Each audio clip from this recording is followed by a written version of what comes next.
Well, the world's creepiest porn lawyer has gotten very famous recently by attacking Donald Trump's personal attorney, Michael Cohen. That's probably been good for his business. On the downside, all of this has invited heightened scrutiny of his own past business ventures. Trace Gallagher has more on that. Hey, Trace. Hi, Tucker. When Tully's Coffee went bankrupt 5 years ago, Michael Avenatti's investment firm bought the company at auction for just over $9 million. Since then, the Seattle Times says Avenatti's company has been named in more than 50 state and federal complaints, including commercial lawsuits and warrants for unpaid taxes. Washington state lawyer David Nold says Avenatti carried out an illegal pump and dump scheme where he ran the Tully's coffee shops, withheld state and federal taxes from his employees, but then didn't pay his state and federal taxes.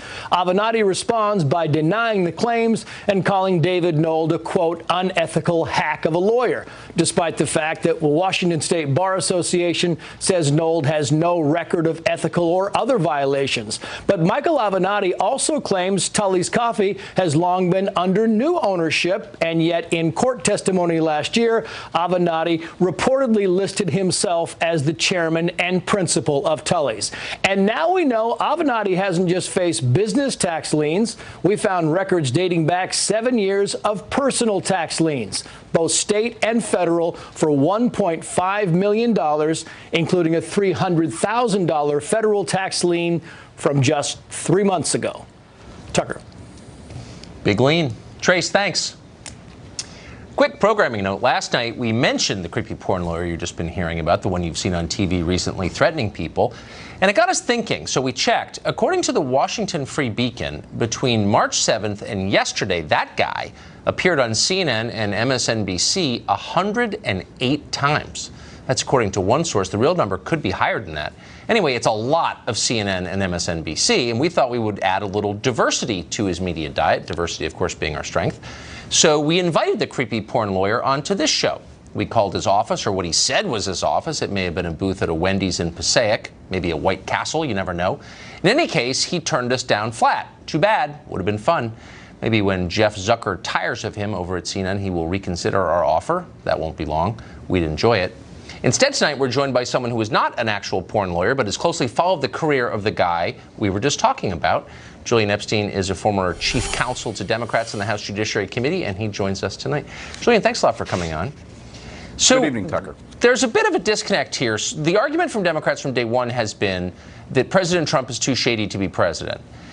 In order to make that case, they're now using a creepy porn lawyer with a history of financial problems. Is he really the best standard bearer for your message, would you say?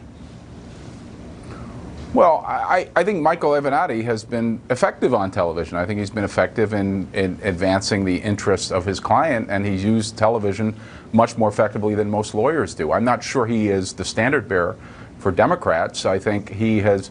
I think the Stormy Daniels issue, to be honest, I think Essential Consultants, I think, is a sideshow.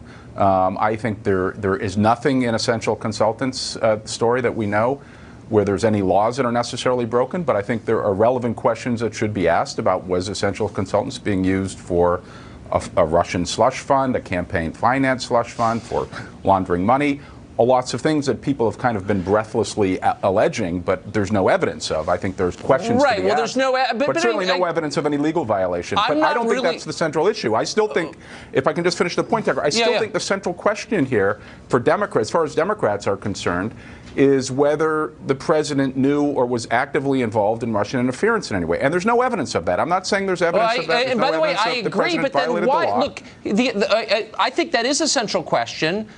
There's no evidence more than a year in. Maybe we're going to find out that he teamed up with Putin to steal the election from Hillary. Probably not going to find that out. But for the point right now, it's all about the creepy porn lawyer.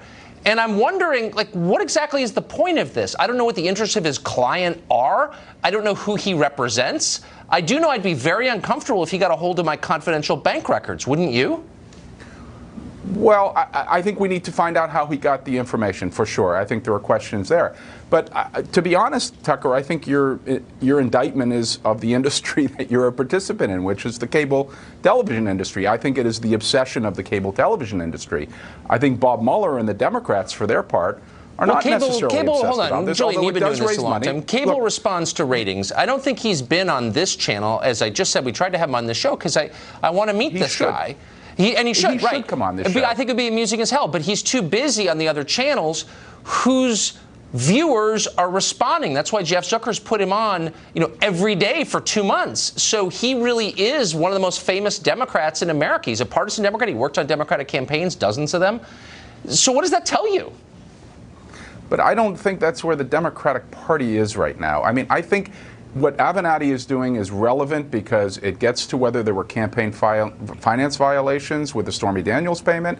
It gets to whether Essential Consultants was being misused as a Russian slush fund, as a campaign finance slush fund. But how would creepy porn lawyer know about the Russian connection? Like, what expertise does he have? I mean, is he like a Russian speaker or an expert on Russian slush funds? I don't want to get off subject, but Essential Consultants, Michael Cohen's law firm, had a client whose principal beneficiary, whose principal benefactor was a Russian oligarch connected to Putin. Right. No, I read the story. So there are questions there, Tucker. What does that have to do with creepy porn lawyer? I just want to make another point. Yeah, very quick. I want to make another point because I don't think that he is a standard bearer for Democrats. I think what Democrats are saying is not impeachment, not that Trump violated criminal laws, but let's get the facts on the table. We know that people around Trump, I've heard who this. were considered to be Russian agents. Let me ask you. We're almost at time. No evidence that Trump did that. Right, and maybe we'll find out again that he teamed up with Putin. Right, but that's where Democrats let me just ask you one last question, and please answer honestly. Picture yourself standing in your kitchen at night, getting one last glass of water from the kitchen sink, and you look out into the backyard, and there's creepy porn lawyer. How do you respond? Well, I live in an apartment building, so I don't think I'd be able to see him if I looked out from my kitchen. Let's see you see him in the alley outside. How do you respond? What's your gut reaction? You see that guy in your backyard. How do you respond? I would invite Avenatti in because I'd have a lot of questions I'd like to talk to him about.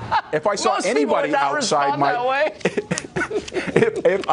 if I saw anybody outside my kitchen when I was having my last glass of water at night, of course I would be creeped out. As would you. Of course I would. Yeah. But that doesn't mean that he's not raising.